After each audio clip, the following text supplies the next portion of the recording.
At 10 o'clock, we received a dispatch call to respond to 2155 Clark Drive for a call of something that bad had happened and police needed to respond. What did you do? At that time, I responded from the area of 20th and Central. And what happened when you got there? On my way there, dispatch advised that caller stated that they might have heard gunshots to the rear of the residence. Does the caller had advised that? Correct. Sure, go ahead, sorry. So, what other information did 911 dispatch give you reference the caller at that address? Shortly before my arrival, dispatch advised that they believed the caller to be 1096 and he had claimed to be home alone. Okay, now tell us what 1096 means. Mentally disturbed. Okay, and that's not a medical diagnosis, is it? No. Oh, okay. What does 1096 mean? Why do you use that designation? It's something that we use if we're going to a suicidal subject or someone that has past mental referrals or dispatch believes sounds mentally disturbed on the phone. Oh, okay. So in other words, by virtue of the fact that the person sounds that way, then dispatch concludes that and tells that to you? Correct. Okay, what happened? Upon my arrival, I was the first one on scene.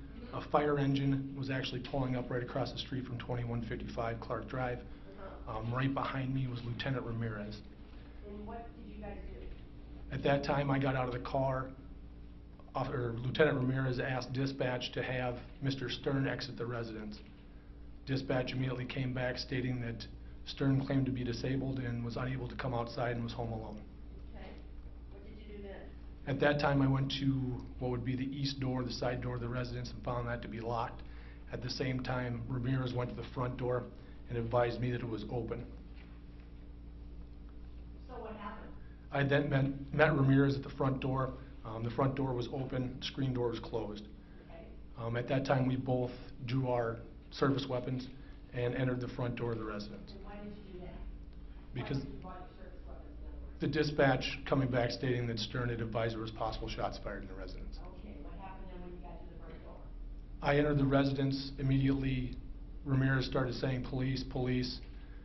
As soon as I entered the threshold, I observed Mr. Stern seated in the living room. Okay. How did he appear?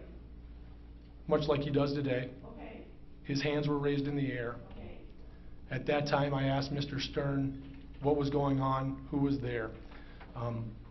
When we first entered, I heard him mention something about daughter. Okay. To this day, I do not know what he was referring to. I then asked him if anybody else was in the residence. He stated, "I don't know anymore." Okay. That's when I started to proceed through the living room.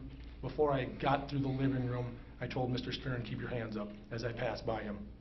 Before I made my way into the kitchen, I observed two empty handgun holsters on a side table or TV tray near Mr. Stern. Where were they near Mr. Stern? To his right, a little in front of him. Okay, go ahead, I'm sorry. As I proceed towards the kitchen, Mr. Stern makes a couple more statements as I'm passing by. One was, "I'm dying of cancer," and another one was, "I heard voices." Okay. I checked the kitchen real quick, didn't see anybody around, noted that the door that I initially tried to come in was locked from the inside. At that time, I turned to and entered the hallway that went back towards the bedrooms. Sure. As soon as I stepped in that hallway, I smelled what I believed to be gunpowder. Oh, okay. I relayed that to Ramirez, and then I proceeded down the hallway and began checking doors. So what happened when you started checking doors? The first door I checked, eventually I found to be locked, and I later realized it was the basement door. Okay. Then I proceeded to the next room, which was the center bedroom on the north side of the house. Okay. Before I actually made it there, just within inside the door, 3 or 4 feet, I saw 2 revolvers on the ground. Okay. Where were these 2 revolvers again? In the middle bedroom, on the floor, about 3 or 4 feet inside from the doorway. Okay. What did you do when you saw the 2 revolvers? I stepped inside, and that's when I saw Kimberly on the ground. Okay. Can you describe Kimberly for us? Kimberly was tucked back in the far corner of the room, on her back. She was wearing a black t-shirt, pajama pants, I believe some slippers.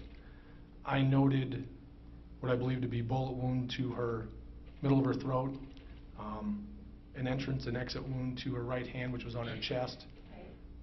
I also noted a third revolver on the ground near her left side. Okay. She was obviously lifeless, Okay. and I told Ramirez that I had a dead female in that room.